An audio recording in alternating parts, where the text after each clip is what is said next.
आणि महाराष्ट्र शासनाने 2 जूनला जो पुण्यश्लोक अहिल्याबाई होळकर यांच्या नावाने जी कर्जमाफी जाहीर केली आहे ती अत्यंत फसवी आहे। त्याच्यामध्ये इतक्या जाचक टाकल्या आहेत की 100 पैकी मोजून 20 ते 25% फक्त शेतकरी येतात आणि त्यांची कर्जमाफी फक्त 50,000च्या खालती आहे। जेव्हा की आपल्याला माहिती आहे की यावेळेला सुद्धा दुष्काळाचं सावट अगदी आपल्या डोळ्यासमोर आजपर्यंत पाऊस पूर्ण महाराष्ट्रात पडलेला नाही आहे। दुष्काळाच्या वेळेला शासनाचं काम असतं हे छत्रपती शिवाजी महाराजांचं नाव घेऊन चालवणारं सरकार आहे। महाराज दुष्काळाच्या वेळेला शेतकऱ्यांना माफ करत होते आणि दुर्दैवाने हे सरकार त्यांचंच नाव घेऊन शेतकऱ्यांना डुबाडण्याचं काम करत आहे, फसवणुकीचं काम करत आहे।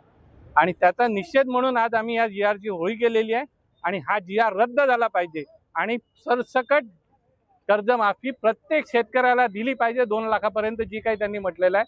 आणि ज्यांचं कर्ज 2 लाखापेक्षा जास्त आहे त्यांना सुद्धा कर्जमाफी दिली पाहिजे आणि उर्वरित कर्ज भरायला त्यांना वेळ दिला पाहिजे, ही आमची प्रमुख मागणी। महाराष्ट्र शासनाची ही जी 2026ला 2 जूनला जे आता हे कर्जमाफीचं जे धोरण जाहीर केलेलं आहे त्याच्यामध्ये त्यांनी ज्या सगळ्या अटी आणि शर्ती टाकलेल्या आहेत त्याच्यानुसार असं लक्षात येते की जवळपास 75% शेतकरी बसत नाही त्या कर्जमाफीच्या योजनेत आणि म्हणून एक प्रकारची शेतकऱ्यांची फसवणूक या माध्यमातून या सरकारने केलेली आहे।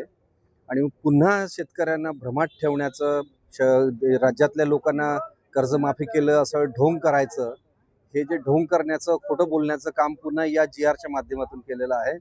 आणि हा फसवा GR शेतकऱ्यांच्या विरोधातला असल्यामुळे त्याची होळी करत आहोत आणि सरकारला आम्ही सांगत आहोत की तुम्ही जे आश्वासन दिलं होतं की शेतकऱ्यांचा सरसकट सातबारा कोरा करू आणि आता तुम्ही 1 वर्षभरापूर्वी पुन्हा म्हटले तुम्ही की 2 लाख किमान सरसकट सगळ्यांना देऊ, ते किमान तुम्ही द्या, अन्यथा राज्यभर शेतकऱ्यांचं आंदोलन मोठ्या प्रमाणात वाढेल। आज या ठिकाणी शेतकरी कामगार समन्वय समितीच्या वतीने ज्यामध्ये विविध सामाजिक राजकीय संघटना सहभागी आहेत, हा जो 2 जून 2026चा शेतकरी कर्जमाफीचा GR महाराष्ट्र शासनाने काढला, हा GR अत्यंत फसवा आहे।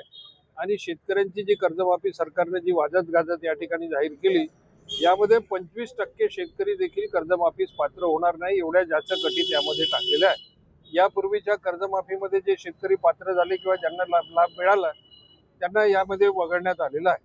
आणि अशा प्रकारे वेगवेगळ्या प्रकारचे ग्रामीण भागातले आमचे नगरसेवक आहे, जिल्हा परिषद सदस्य आहे, साधे सरपंच आहे, एखादी सहकारी सोसायटीचा कोणी मेंबर आहे, ज्याच्याकडे शेती आहे, अशा प्रकारच्या सर्व लोकांना याच्यातून वगळलेलं आहे।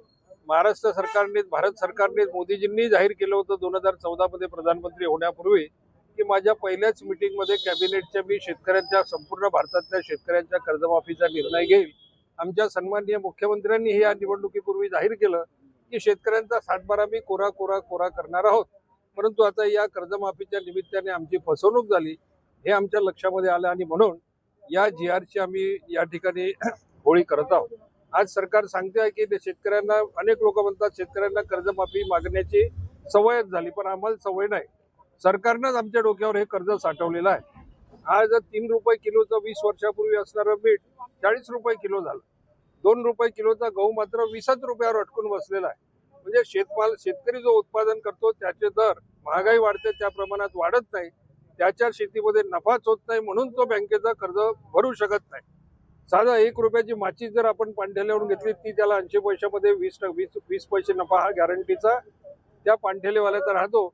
पण एवढी मेहनतीनं कष्टानं शेती करूनही आज या ठिकाणी नफाच होत नाही, त्यामुळे शेतकरी कर्जाच्या सापळ्यामध्ये आज जरी कर्जमाफी गेली तरी पुन्हा अडकणारच आहे। आणि म्हणून त्या शेतकऱ्यांच्या आत्महत्या होतात। 15 लाख शेतकरी भारतामध्ये आत्महत्या करतात, ही अत्यंत शर्मेची बाब आहे।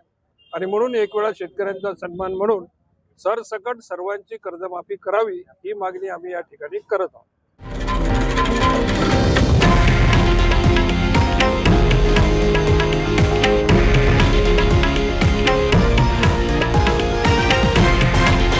हे आहे देशातील नंबर 1 न्यूज नेटवर्क आणि आपण पाहत आहात TV9 मराठी, एकमेव।